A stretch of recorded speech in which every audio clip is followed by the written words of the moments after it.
يعود تاريخ الفن التشكيلي إلى القدم قبل أن يتكلم الإنسان، بحيث رسم إنسان الكهف ما يشبه اليوميات على جدران الكهوف، يسجل أنشطته اليومية وطقوس الصيد والعبادة. وحتى اليوم وعلى مدار آلاف السنين ظل الإنسان يحمل معه عادته البدائية تلك أينما ذهب وفي أي عصر كان. وبمرور الزمان استطاع البعض منهم أن يحفروا أسماءهم خالدة في تاريخ تلك الحرفة، وربما صار الوقت على أسمائهم كأشهر رسامين في تاريخ البشرية أمر غير مختلف عليه، بحكم طبيعة أعمالهم العابرة للزمان والقوميات والأيديولوجيات.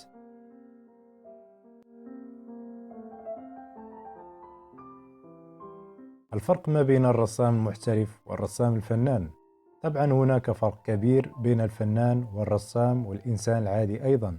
ذلك الفرق في التفكير والابتكار وفي الإبداع والإحساس.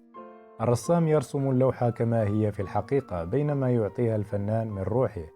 فالأول يلتقط الجمال بعينه ويرسمه، بينما يلتقطه الثاني بروحه ويضيف له من مخيلته بما يميزه عن غيره. وقد يقول البعض لا يوجد فرق، فكلاهما يرسم ما يشاهد، كل حسب ثقافته ومفهومه للرسم ومقدرته.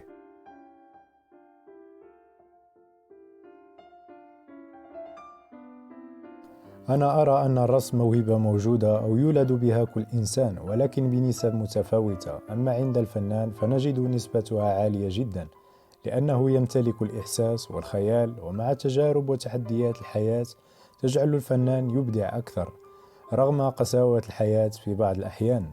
لكن يبقى الفنان كالطير المحلق في السماء، لديه رسالة نبيلة في الحياة، وهو يعلم جيدا أنه قادر من خلال لوحاته أن يغير الواقع الذي تعيشه البشرية من دمار واستبداد وظلم.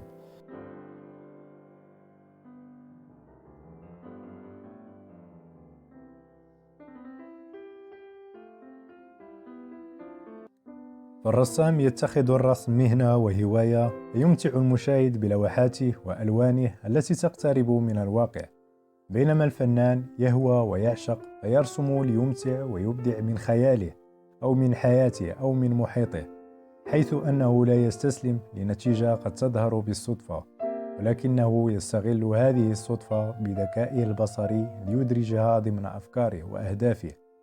لا يكتفي المبدع بإعادة صياغة الموجودات ونقلها بشكل آلي، ولا يقتصر هدفه على إنتاج لوحة تتناسق فيها الألوان والأشكال، وإنما ترتقي به أفكاره إلى ضرورة تبليغ رسالة إلى العالم يحكي فيها عن انتمائه، أصالته، حضارته، ثقافته، ويتبنى فيها أهدافا توعوية وتربوية.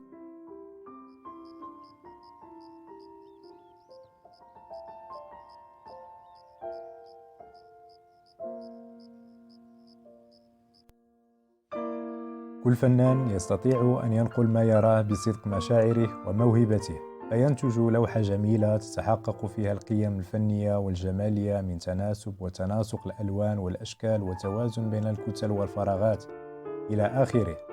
ولكن المبدع لا يقتصر على هذه القيم الجمالية، بل إنه يبحث عن هدف، يرتقي بفنه إلى مرحلة يتحدى فيها العالم ويؤثر في نفس المتلقي ومن ثم في تفكيره، وهو قادر أن يزرع في المجتمعات إرادة جديدة للتغيير بكل حب وإحساس.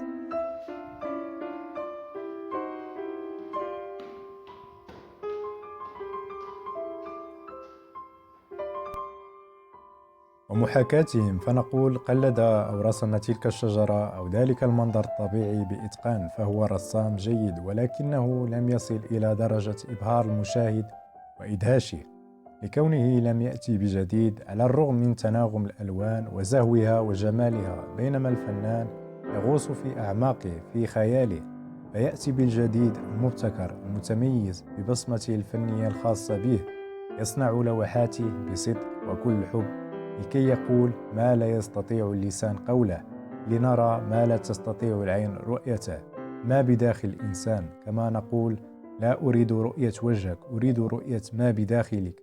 فيصنع الأشكال بخصوصية تتبع بحثه، وغالبا ما يخرج عن المألوف بخياله الواسع.